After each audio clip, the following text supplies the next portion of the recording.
KW, kisah hidup Nabi berdasarkan sumber klasik. 12. Seputar pernikahan, Muhammad kini telah melewati usianya yang ke-20.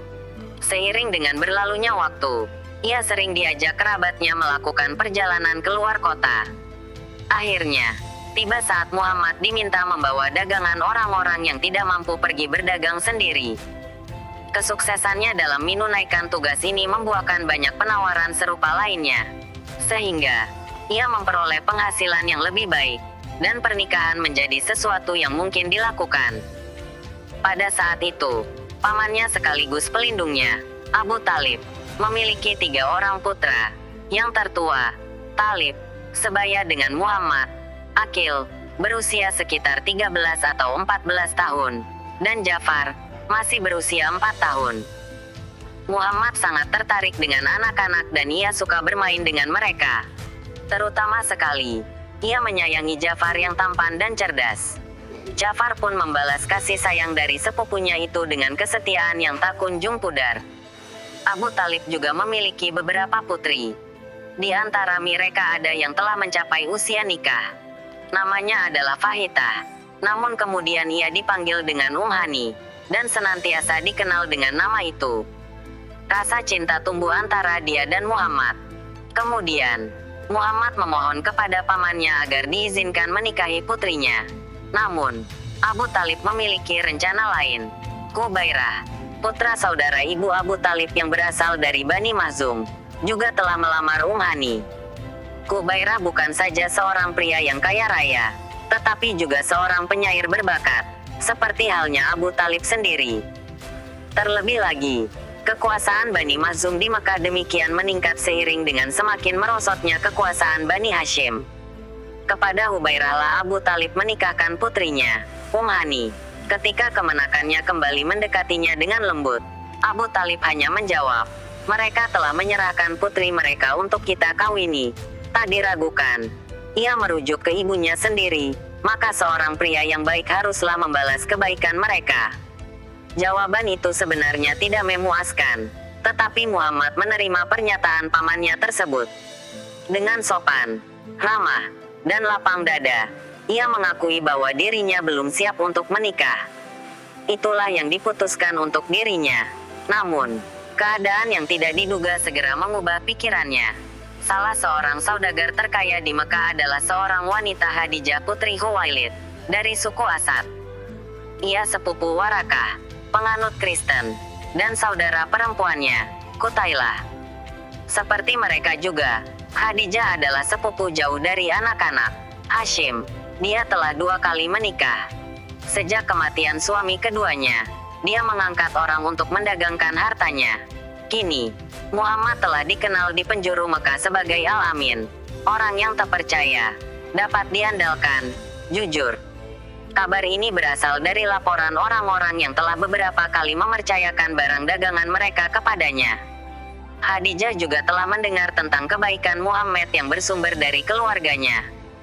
Pada suatu hari, Khadijah meminta Muhammad untuk membawakan barang dagangannya ke Suriah. Bayarannya 2 kali lebih besar dari bayaran tertinggi yang pernah diberikan kepada orang Quraisy. Dan, untuk perjalanan, Khadijah menawarinya bantuan seorang budaknya bernama Maisarah. Muhammad pun menerima tawarannya. Dengan ditemani budak itu, ia berangkat membawa barang dagangan Khadijah ke utara. Sesampainya di Bostra, di sebelah selatan Suriah, Muhammad berteduh di bawah sebuah pohon rindang yang tidak jauh dari tempat seorang pendeta bernama Nestor. Karena tempat persinggahan para musafir jarang berubah, bisa jadi pohon itu adalah tempat ia berteduh sekitar 15 tahun yang lalu dalam perjalanan menuju Bostra bersama pamannya. Mungkin, Bahira telah meninggal dan digantikan oleh Nestor. Kejadiannya kemudian karena yang kita ketahui hanya yang diceritakan Maisarah pendeta itu keluar dari biara dan bertanya kepadanya, "Siapa orang yang berteduh di bawah pohon itu?" "Dia orang Quraisy," kata Maisarah, "dari keluarga penjaga tanah suci." "Dia tak lain adalah seorang nabi," kata Nestor, tanda kuadrat. Ketika mereka sudah sampai di Suriah, kata-kata Nestor itu meresap dalam hati Maisarah. Namun, hal itu tidak terlalu mengejutkan baginya karena selama dalam perjalanan, Ia sudah menyadari bahwa dirinya memang menemani seseorang yang berbeda dengan siapapun yang pernah ditemuinya. Hal ini ditegaskan kembali oleh pengalaman yang ia saksikan dalam perjalanan pulang.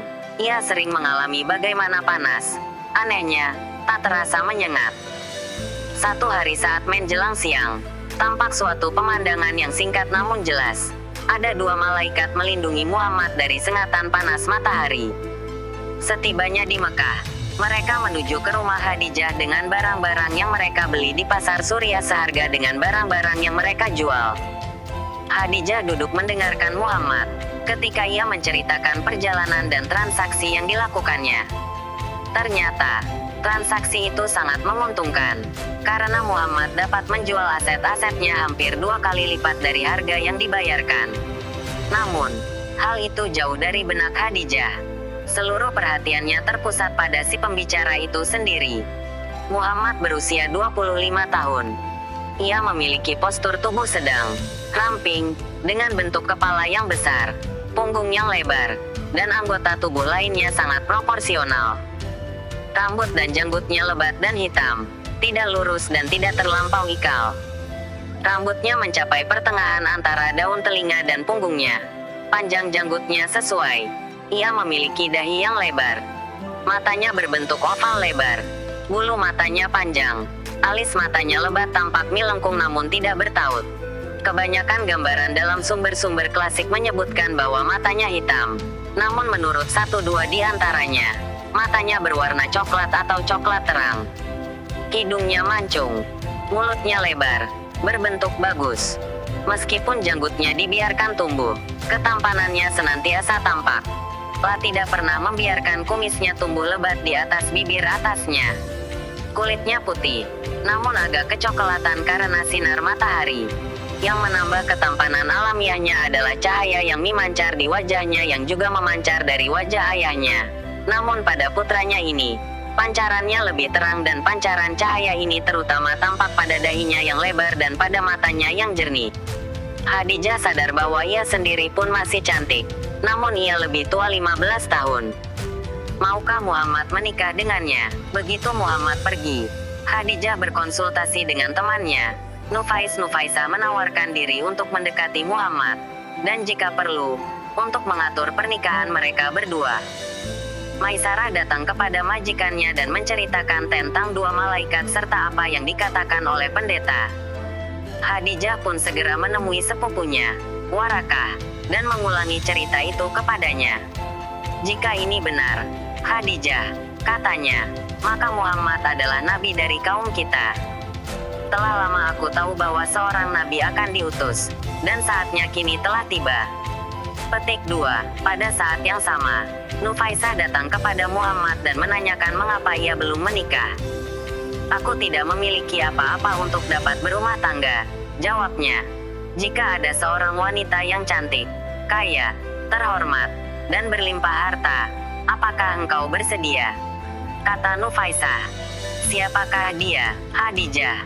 Bagaimana aku dapat menikahinya? Serahkan hal itu padaku. Baiklah, dari pihakku bersedia. Nufaisah kembali kepada Khadijah menyampaikan beritanya. Kemudian, Khadijah menyuruh Nufaisah memanggil Muhammad agar datang kepadanya. Setelah ia datang, Khadijah berkata, "Putra pamanku, aku mencintaimu karena kebaikanmu padaku, juga karena engkau selalu terlibat dalam segala urusan di tengah masyarakat, tanpa menjadi partisan. Aku menyukaimu karena engkau dapat diandalkan, juga karena keluhuran budi dan kejujuran perkataanmu." Kemudian, Khadijah menawarkan dirinya untuk dinikahi. Mereka pun sepakat agar masing-masing berbicara kepada pamannya. Khadijah berbicara kepada pamannya, Amr, putra Asad, karena Huwailid, ayahnya, telah meninggal dunia. Pada kesempatan tersebut, Hamzah lah yang diutus Bani Hashim untuk mewakili mereka. Meskipun relatif masih muda, Hamzah adalah yang paling dekat hubungannya dengan Bani Asad, karena saudara perempuan kandungnya, Safiyah, menikah dengan saudara lelaki Khadijah, Awam. Maka, Hamzah membawa keponakannya menemui Amr dan melamar Khadijah. Kesepakatan dicapai di antara mereka bahwa Muhammad harus memberinya mahar 20 ekor unta betina.